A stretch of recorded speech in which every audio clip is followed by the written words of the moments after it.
บรรจงจูบเบาๆตรงฝ่าเท้าน้อยๆเฝ้าเลี้ยงดูแลตั้งแต่ตีนเท่าฟ้าหอยเทใจเฝ้าคอยวันที่เจ้าเติบโต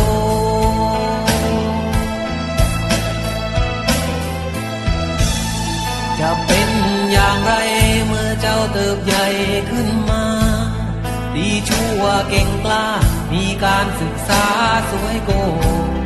ลืมตัวโบยบินเมื่อมั่งมีใหญ่โตโอหังอย่าโศ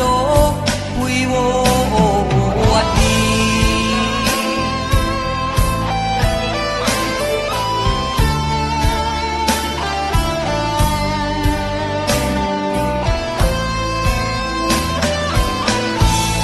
จะเป็นอย่างไร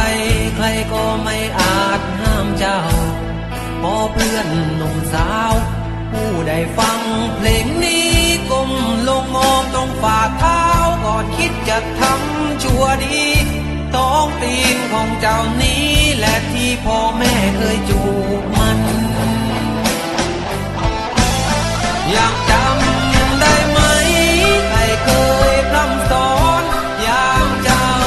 จะนอนใครกล่อมให้หลับฝันใครคอยห่วงใยเจ้าได้ทุกวี่วันใครคนร้าวรานเมื่อเจ้านั้นเสียน้ำตา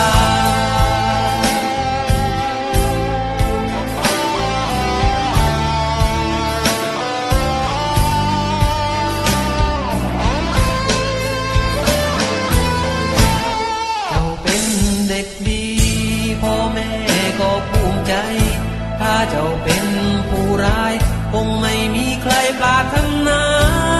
รอยจูบบนฝ่าเท้าเพราะรักเจ้าเกินกว่าฟ้าแล้วสิ่งใดเหล่านั้นเจ้าจะหามาตอบแทน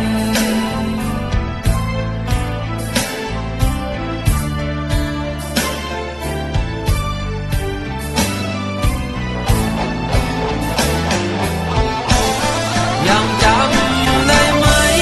ใครเคยพร่ำสอนยามเจ้า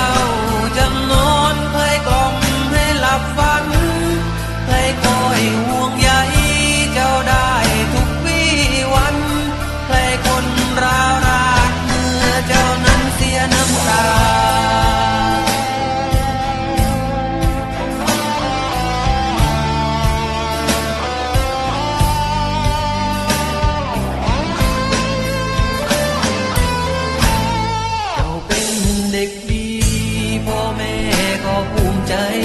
ถ้าเจ้าเป็นผู้ร้ายคงไม่มีใครปรารถนา